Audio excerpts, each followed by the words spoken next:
welcome back to Real Talk Podcast, and this is Dominic here, and we have Tina. And in this episode, we are going to talk about the much awaited thing, attachment theory. So Tina, what is attachment theory? And just give us a brief of what it is. Okay, so attachment theory was developed by Bowlby and Ainsworth. It's John Bowlby and Mary Ainsworth, psychological researchers.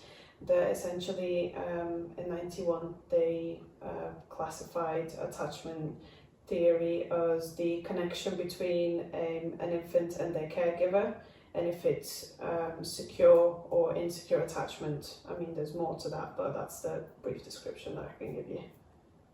And okay, so relationships. I do know about insecure. I mean, I've recently read a book, not just a book. I've read a bit more about what it is and everything. Okay. So just in both technical terms and also in layman terms, can you just give an example or a brief of how it is developed and what happens?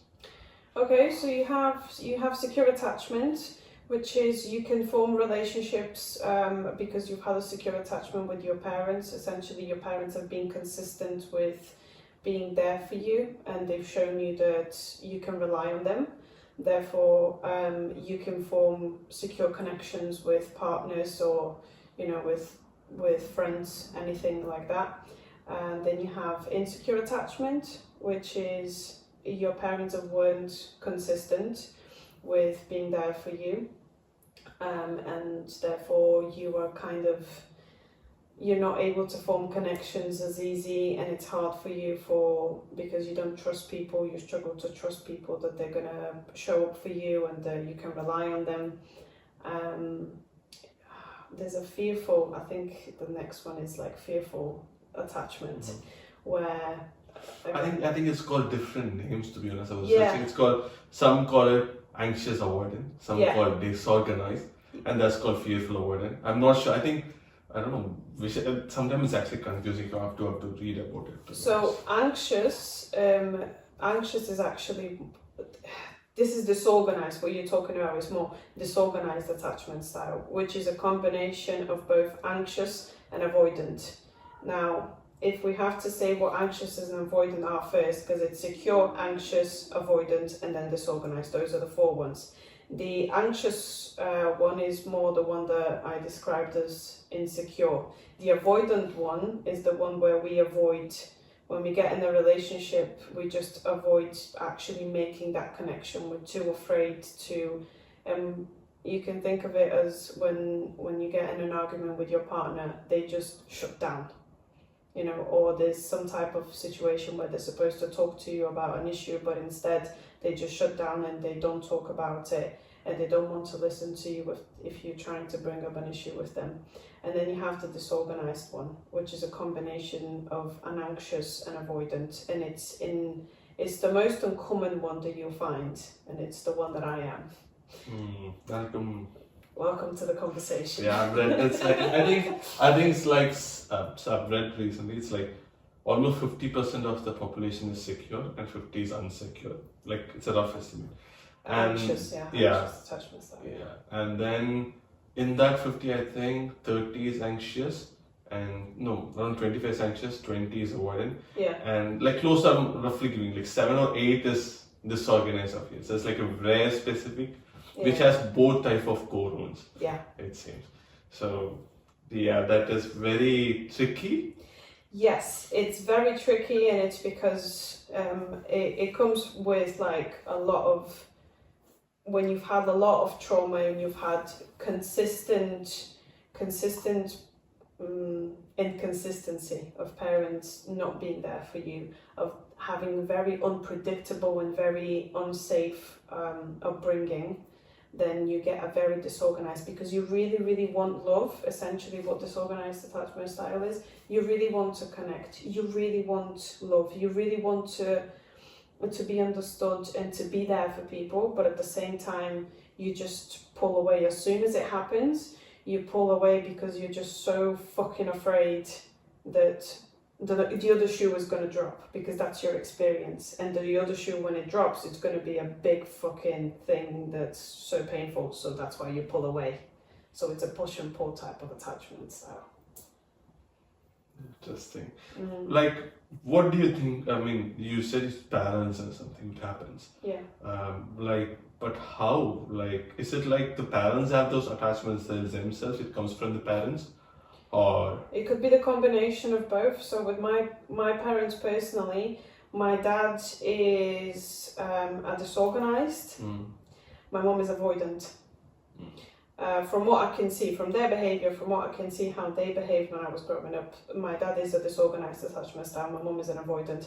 But in research it says that you can pass it on to your child, because if you're not aware of your attachment style, you're not aware of your traumas and you're not actively working on them, then the type of relationship that you create with your child is going to be impacted by it if you're not careful. The funny thing is, research says that, and I'm saying it in a very vague way because I can't really quote who says it or who has actually found a proof of it, but it suggested that if you meet your child's needs only 30% of the way, not even 40, 50, 30%, they can have a secure attachment style. okay. So They've set the bar low, so low, and still they fail. Exactly. 50% of them. Exactly. Right, nice. The bar is so low. Yeah, it's so low. It's actually low. Do you think that sometimes a person can be secure as a kid and then in the future they have a relationship with someone and that can mess it up?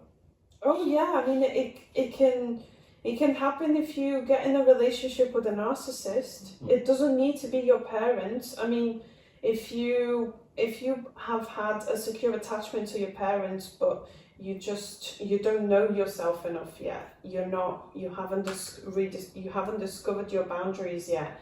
You haven't discovered what you want yet, and because narcissists they're very hard to resist especially if you don't know yourself, because what they do is they love bomb you.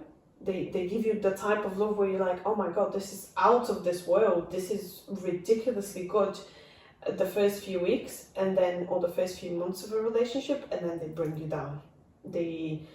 Once they finally have you on the hook, they do things where they bring you down by, commenting on the way you look, commenting on what you do, criticizing everything that you are. And as soon as you think, oh my god, I don't want to be with a person like that, why would I want to feel this way? They bring you back up, and that's how they hook you. It's the cortisol when they bring you down, and it's what's it called? Dopamine when they bring you up, and it's that type of addiction that you think, I can't leave them. They actually, or they use manipulation tactics. It's a trauma bond. It's a trauma bond, and it's so hard to get out of. When you're in it, you don't feel it until you come out of it. So it doesn't need to be your caregivers, but it primarily is. So do you think there are certain attachments still just common in certain cultures, or? Yeah.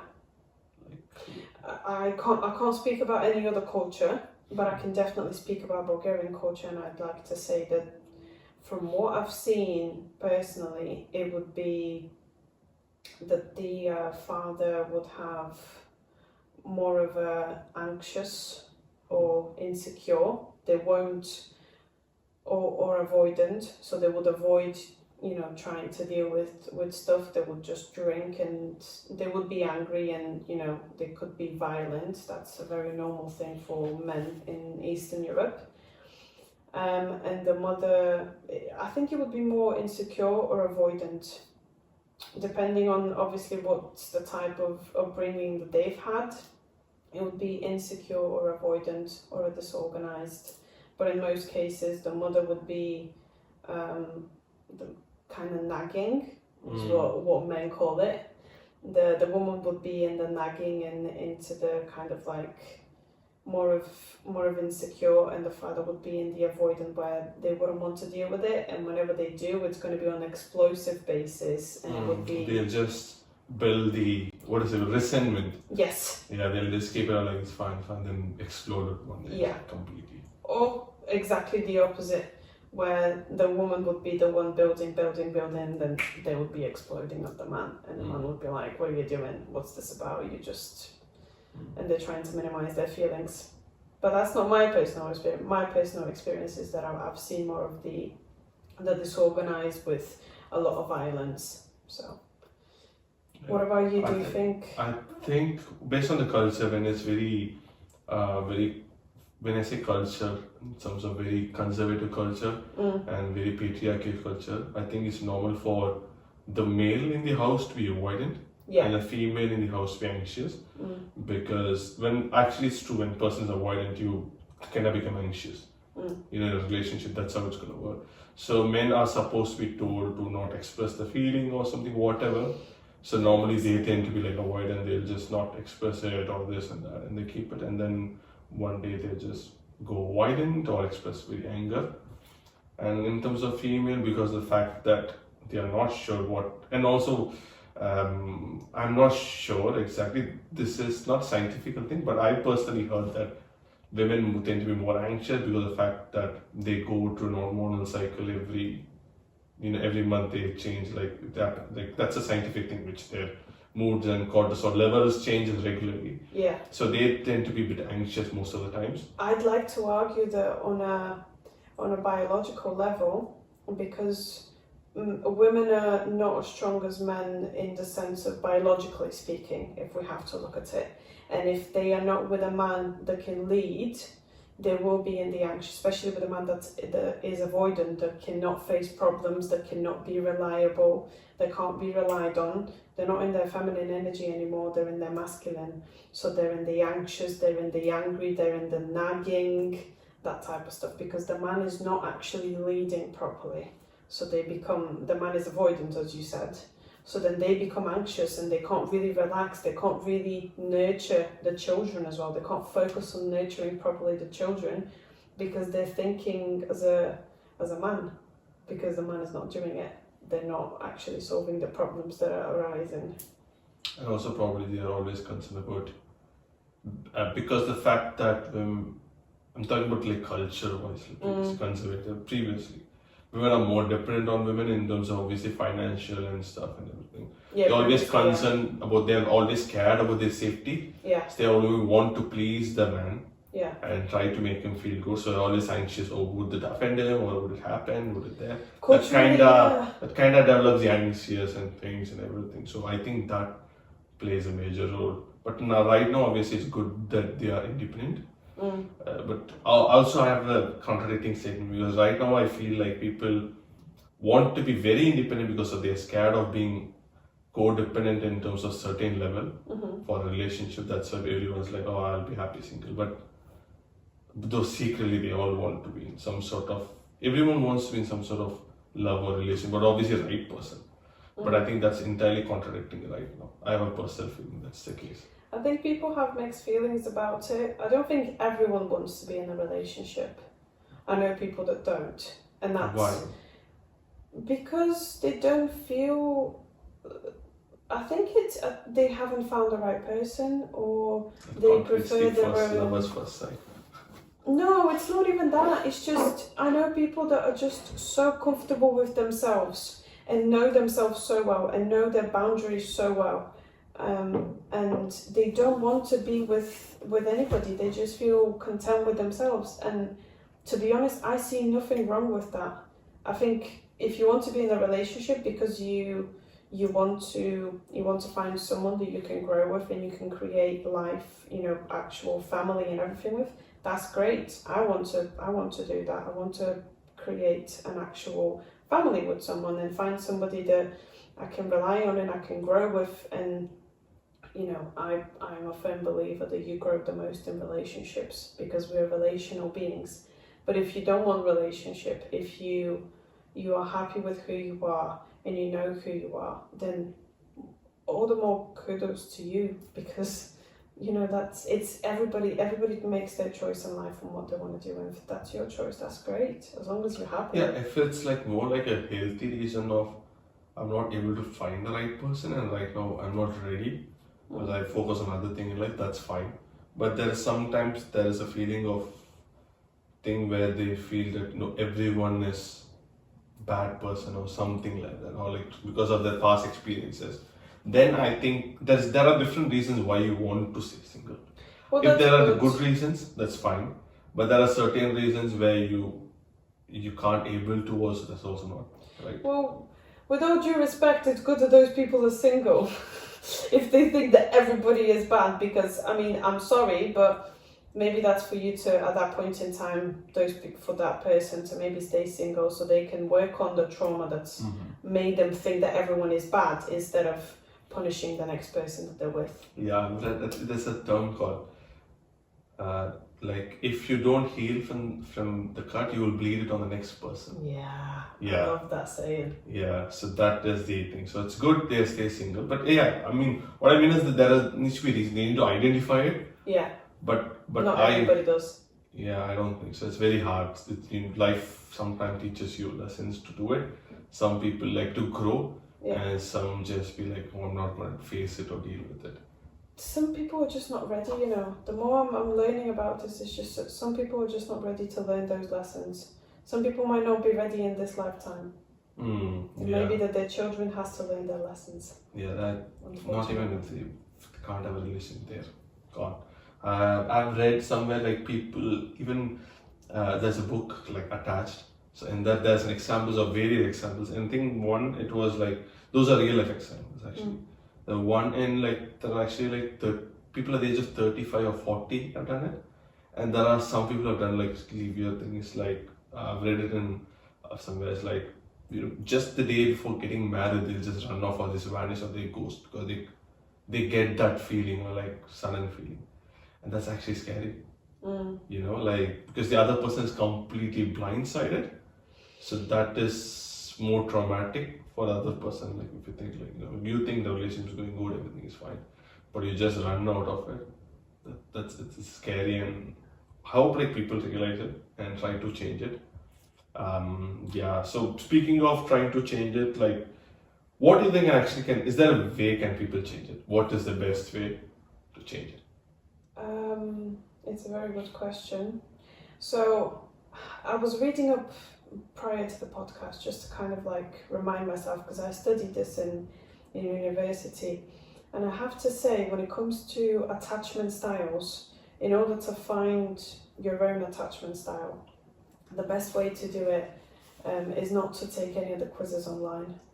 Any of that shit is just it's not too entirely basic. accurate, and also I think your attachment theory is based on the other person as well as related, not just you. Yeah. Depends on who you are with. It depends on your upbringing, and I don't think that. I think the questions are too basic. We are complex people. So I think if I have to suggest for anybody to first find out what their attachment style is, if they want to get to know themselves on that level, therapy is the only thing, because you're actually speaking to a professional. You're speaking to somebody that has years of experience that can help you with numerous types of tools to figure out what your attachment style is. Because it takes a while to get to know someone, to peel the layers, to find out what your childhood was like, or any relationship that might have impacted your attachment style. That any quiz of like 20 questions is just not going to give you that. And then depending on what your attachment style is to start figuring out how it's impacting your relationships. There's always a pattern. You can find it. The more you look back into your relationships, you can't say that only your exes are at fault. There's I think every relationship both or sides. every failed relationship, there's like equal reasons. You can't just blame one person. And even if that person is entirely toxic, maybe why are you choosing toxic people? Yeah, and also like why 10-15% you need to see why did you allow that person to do this to you in the first place. Because that's the thing. We'd like to say that the other person is at fault. They did this to me. They were the person that hurt me. Unless you're a child, you have control over the type of behavior that you're accepting. The first thing that you have to do is get yourself out of the victim mode that person has hurt you and it's all their fault. Yes, they have hurt you. Yes, they were the one that did the action. What did you do after the first time the first red flag came up?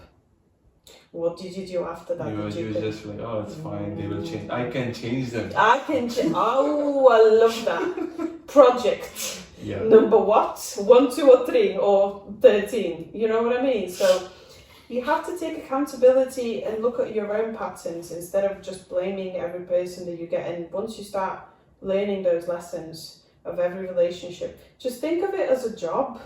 If you have to really, to make it easier, I guess, for me, it made it easier to think of it as just skills that you learn when you apply for jobs. You continuously build your skills when you want to, improve on, get into a better job. You need to learn more skills. And it's the same thing with relationships. Every relationship is just another job that you actually learning new skills in. I know it's not romantic at all, but it's to help you understand yourself better. So my advice is go to therapy if you want to find your attachment style, and look at yourself. Look at the type of patterns that you have in relationships, the type of mistakes that you've made in relationships, and love yourself and learn from those mistakes. Don't judge yourself for them, because we're fucking human beings. We make mistakes all the fucking time. Yeah, and there is one thing is like, there's actually no particular rule. Also, like how a relation develops, because everyone is different. Yeah. Some people would like this way, some people would like this. So you need to just be happy, and if both the party works, yes. But again, like, because I felt recently like there's like a thing of, it's good to take time to relation, but sometimes you might feel like if things are getting quicker or something like that, if it happens for if both the parties happier, then it's good. But doesn't mean like it's like there's no standard for dating or attachment styles or something. So I think people should know that. Because when you're dating, you will. It's better to be safe also, because you don't know that someone's attachment style unless you know them for some time. Well, they can tell you if they know. Yeah, if the other person knows it, aware of it, it's fine. It's good to date someone who's aware of it. So that is the thing. And what do you think? Do you think like therapy, if someone goes for a thing, how long do you think it's going to take? Because when I read somewhere on it says like at least 5 years. So there are two things they said. One, the book which I said attached, they said the best thing you can do yourself is be in a relationship with someone who's secure, because that will help you become more secure. That's one. And also you need to focus on therapy. So what is your suggestion, like based on your knowledge? I don't, well, see, I have a disorganized attachment style, so I have the push and pull. I've been in therapy for, what are we now, 2025? Yeah, so 2.5 years in therapy, and I've already figured out that I have a disorganized attachment style, but I've also been, I did psychology as university, and I was interested in psychology before that, so for me it's been, I want to say like 5-6 years, so maybe the therapy thing is accurate, because for a lot of people they are not really interested in psychology, and they start learning those things, like you said, when you went into therapy, that's when you started reading upon those things. So that's probably accurate. Now when it comes to relationships, I don't believe that you have to, it's probably very helpful to be with somebody that has a secure attachment style if you have an anxious or avoidant or disorganized, but you can't control that. You can choose, you can ask somebody what's your attachment style, and if they do know, great, and if it's not the one that you want, okay, fair enough. But it's not as simple as that, is it?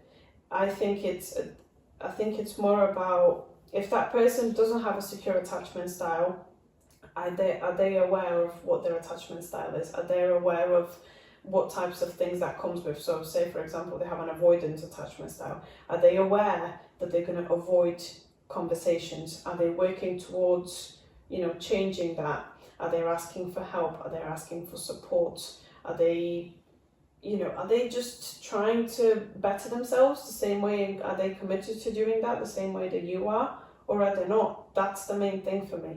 I'm happy to be in a relationship with somebody that doesn't have a secure attachment style, but if they're not working actively towards helping and bettering themselves, that's when I'm not interested. Yeah, I think if a person not self-aware and they don't accept that, I see there is a flaw in my attachment style, then I think that not like flaw might be a strong word to use, but probably like, see, this is my attachment style and I want to work on get better. But if someone is very confident, you know what, I don't have any issues, I'm all perfect and this and that. It sounds like when you called it a flaw, it's more because that's how you see your own attachment style. Like there's a flaw in it. Like there's a flaw in you. Not Or am analyzing mine. I don't have don't psychoanalyze you. You don't want me to do that. Go and psychoanalyze because I feel like I do have secure. You think you have a secure attachment style? Yeah. Okay, I'm not going to comment on that. Because I do lean, obviously. But the thing here is, I think anyone has both types of anxious and avoidant. It's normal as a normal human being to have different emotions at certain time based on situation. Yeah. But not go extremely anxious or extremely avoidant. So extremely anxious, which I felt this person who thinks a lot, who imagines things or reads circumstances and scenarios in their head and assume this is going to be. And avoidant is when they feel like they can't be vulnerable or if they're vulnerable, it's going to be wrong. I can understand people not being vulnerable to everyone. I mean, not everyone, to random people. Yeah. But at least you should be vulnerable to certain people. Yeah, you just described me.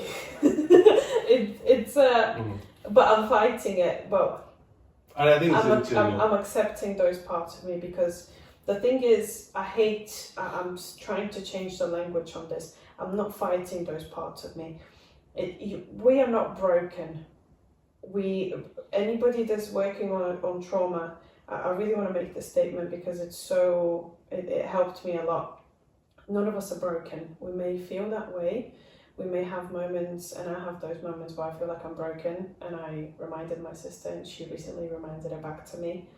We're not broken. We have pain that we haven't healed that comes from a very, very young age, and it's just stuff that needs to be healed. But we're not broken. We're just not fully accepting of ourselves. We're giving ourselves conditional love, and really the only way that you can give yourself unconditional love is to accept yourself with all of the flaws that you have, all of those painful parts of you that come with your childhood. And it takes fucking years, man, and it's hard, but none of us are broken, none of us have flaws. I mean, why having a flaw is a wrong thing? Like, yeah, I think that's a better question. Why? I mean, it's okay for a person to be flawed. Yeah. So why? It's like a person will be broken, obviously. Mm-hmm. Broken and flawed is like a term. It's fine. It's accept like, okay, there is a problem in me. It's fine. Yeah, I think that acceptance is fine because flaws. No one's perfect. Everyone can have flaws. You can have a crooked nose. You can have a broken teeth. Your eyes can be fucked up, or you can fart smell really bad. That's a flaw. It's there. It's entirely messed up. Yeah. So flaw can be there. It's not wrong. The thing here is what you do as a person you accept there's a thing, or you love it, that okay, or if it's the flaw, if it's hurting someone else, I think at that moment you need to change it. See, that's different. Yeah. Yeah, that's so very different. That is where, for example, as a flaw, if I'm hurtful to people or like using abusive words or physically or whatever, yeah, obviously you can't accept that. You can't like love yourself because this is what you are when you're actually abusive to the other person. That is different. You should still love yourself because we've all done something to hurt other people. That doesn't mean that we don't deserve to love ourselves. But if you're not changing that part of you, in the sense of you're not learning from those mistakes, you're not learning that your actions have impact, that's when you have to look at yourself. Yeah, that's what. Obviously, I'm not saying like hate yourself. Yeah. Like, what I'm saying is you need to accept that, you know what, I've made a mistake. Yeah. You need to forgive yourself and try to change it. Yeah. But if you forgive yourself and try to do it again and again, sometimes it's fine. At one point of time, I think you need to figure it out, you know what, you need to get your shit straight. Do you know how you would change it? Like a lot of people think, and I'm bringing this up because a lot of people think, okay, I've done this thing to hurt this person, I should stop doing this thing. you have to go deeper than that. Why did you do that thing? Why did you cheat? Why did you lie? Why did you avoid having the conversation up until the point where it built up so much that you felt like you were going to explode? Avoidant attachment. I'm giving examples. You have to go deeper than that to actually to go to the root of the cause that made you want to do such an action, because otherwise you're gonna keep doing other things that are related to it. It's not about changing just the action, it's understanding why, so that you can connect with yourself better. Yeah, it's a very very long topic. Yes. Honestly, yes. I mean, obviously we can't cover this in the podcast. If you guys want to actually read about it, there's a book called Attached, with I think 200 or 300 pages. Like, it's been so long since I read. You guys can have a read. They have a quiz also if you want to do, but it's not going to give you a lot of information. But I mean, you can just give it a try if you're very curious about what you are. But the best bet would be to actually go to a therapist, like how Tina said. That would be nice. There's one thing which, before we go, close in the podcast, there's one last question which I have. Do you think we can spot attachment styles in popular media and how it is happening, and which characters would you fit in each style?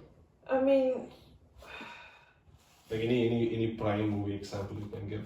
Okay, let's go with TV series like The Big Bang Theory. Okay. What's even I'm curious. Go ahead. Okay, so let's go with Penny. Anxious attachment style. And Leonard, avoidant.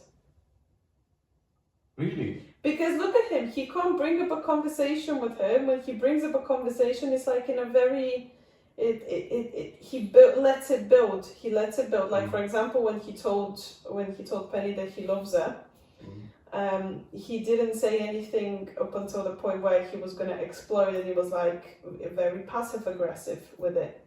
Whereas Penny, she was anxious. She didn't want to say that she loves him. She didn't want to say, that it's too early for her to say certain things like that. And it took her much more time to commit to him than it took Leonard to commit to her. So that's just an example. To be honest, I've just watched Big Bang Theory once. I don't remember everything. Well, this time I will watch. Maybe we should do an example. I can't think of anything. There's one example. I think there's a popular movie. It's called 500 Days of Summer. Oh, Timothy. Yeah. So it's so that gives you an exact example of how boundaries are important. Because in that movie, that guy would go to any extent to try to be with her, even though she was clear.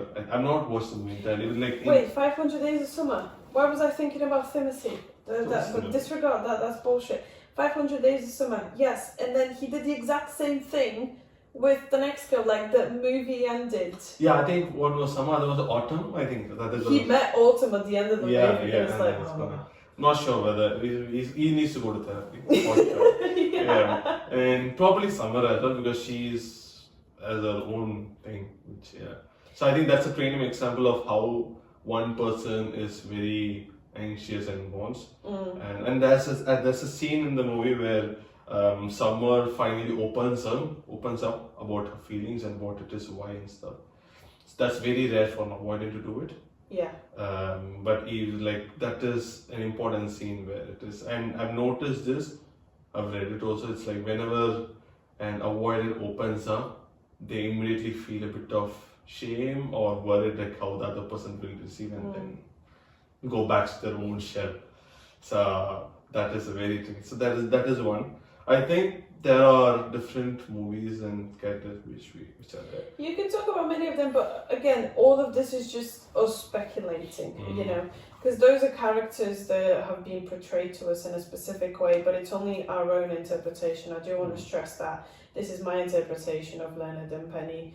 Other people can see it in a totally different way. Psychologists that have actually studied this shit can look at that and say, actually, you're very wrong, and this is what it is. So I don't want to claim that this is the truth, but it's an interesting thing to look at, but more than anything, focus on your own healing and focus on finding what's your attachment style if that's something you want to do. And therapy is expensive, so prepare your bank account. Oh yeah, very expensive, especially hers. Very expensive. I need serious therapy, man. I need somebody very experienced. Have you seen me? Not yet, but yeah. Yeah, that's a good point. Yeah. Anyways, so for this is Valentine's Day, like month, this Monday's month. So obviously people would want to be dating, who are very anxious, who feels like they want love, and there are people who feel like they don't deserve love. So both of you, if you feel that, get to a therapy, fix your shit. And also if you're dating someone and you are not sure how their attachment status, I would probably ask you to just take your time and see how they are. If a person is getting too quickly attached, also is an issue. If they are not getting attached or not clear, communication is important. If you're dating someone, if they're not able to communicate or not clear, if they're not making plans clearly and everything, you need to see. Your boundaries are important. So these are the things. Just focus on yourself and focus on figuring out what your boundaries are and what you want out of a relationship. And if you stay true to that and to yourself, then you don't need to speculate what they're doing. Just, is it aligning with your own views of what you want from a partner? Maybe ask yourself, if that was my daughter, would I allow her to date somebody like that? Or would that be something that my future husband would I want that out of my future husband to be having those actions, or wife? Yeah, so that's our advice for today. People, for today, for people who are gonna dating and stuff. So thank you guys for watching. So again, if you guys enjoy our episode, please like, share and subscribe to Real Talk Podcast. And we'll see you again next week with a different topic related to dating, relationship, because it's Valentine's month, so we're gonna do that. So see you guys in the next episode. Bye. Bye.